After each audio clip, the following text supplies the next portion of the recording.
नौकरानी एक घर के लिए कितनी जरूरी होती है, आइए देखते हैं। अरे बहू, ये देख, सारा साबुन बर्तन में रह गया। ये नौकरानी कोई काम नहीं करती, गंदा काम करके चली जाती है और ढेर सारा पैसा ले जाती है।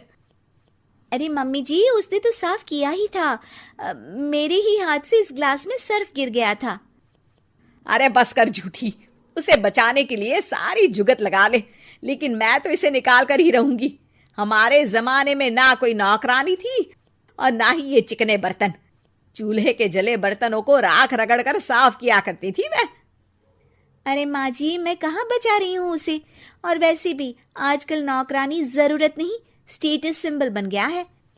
अब आप बताओ, मैं मुन्ना को नीचे घुमाने ले जाऊं तो लोगों से क्या बोलूं? झाड़ू पोछा खुद लगा रही हूँ। लोग सीधा यही पूछते हैं कि कौन सी नौकरानी काम कर रही है तेरे घर पर। अरे बस कर, ये भी कोई बात होती है? मम्मी जी, आप नहीं समझेंगी।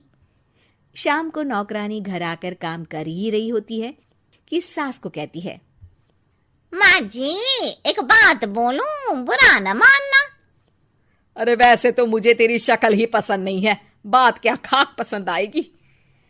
अरे माँ जी, सुन तो लीजिए क्या कह रही है। तो मैंने कौन सा उसका मुंह पकड़ लिया है? अरे माँ जी, वो लाल साड़ी पहनती हो ना पहना करो। सास का गुस्सा अब तो 7वें आसमान पर होता है। अरे वाह जी वाह, क्यों ना पहना करूं? और तू होती कौन है ये बताने वाली कि मैं क्या पहनूं क्या ना पहनूं? अरे माँ जी, पूरी बात तो सुन लो, वो बोलना क्या चाह रही है।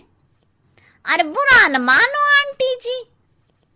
अरे कौन है आंटी? अपनी उम्र देखी है तूने? 2-4 साल ही छोटी होगी मुझसे और मुझे आंटी बोल रही है। बहू सर पर हाथ रख लेती है। अरे अच्छी खासी उम्र दराज हो और आंटी ना बोलूं? मैं तुम्हारी बहू से भी 4 साल छोटी हूँ। क्यों दीदी?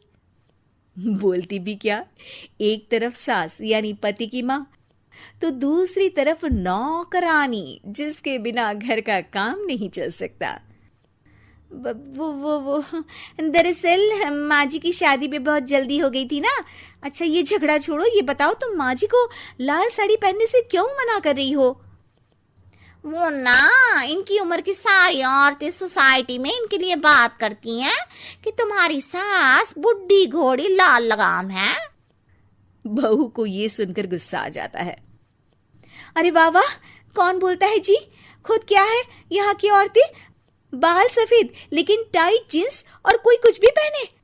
अरे पहनना हमारा निजी हक है, किसी को कुछ हक नहीं बनता कि वो मेरी सास के लिए कुछ बोले। मैं आज ही जाकर माँ जी के लिए लाल जींस लेकर आऊंगी, फिर देखो कोई क्या बोलता है। अरे चुप लाल जींस। अरे सुन नौकरानी की बच्ची, जाकर बोल दे उन लोगों से कि उन लोगों की तरह मैं उड़ती नहीं फिरती हूँ घर बार छोड़कर। अपने बच्चों और नाती पोतों में मन लगाती हूँ, ना कि सारा दिन ताश के पत्तों में आंख गड़ाकर 3 पत्ती खेलूं। नौकरानी वहां से चली जाती है।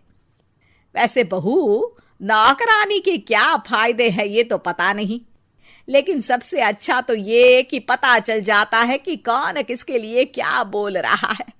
सोसाइटी में तेरा नौकरानी रखने का इरादा बिल्कुल ठीक था। अगले दिन उन लोगों के घर की बेल बजती है। बहू दरवाजा खोलती है कि सामने कुछ औरतें खड़ी होती हैं। अरे बहू, कहाँ है तेरी सास? बुला जरा। अरे बहन जी, आप सारी एक साथ, आइए आइए, कैसे आना हुआ? अरे 3 पत्ते खेलने आई हैं, क्यों खेलोगी? क्यों नहीं, वैसे भी बड़े दिन हो गए, एंटरटेनमेंट हुआ नहीं। बहू जा जाकर पकोड़े तो बना ला। अरे बस करिए, आगे कुछ पीछे कुछ। वैसे तो कहती है कि परिवार पर ध्यान देती है, हमारी तरह 3 पत्तियां नहीं खेलती। हमने कौन सा परिवार छोड़ दिया?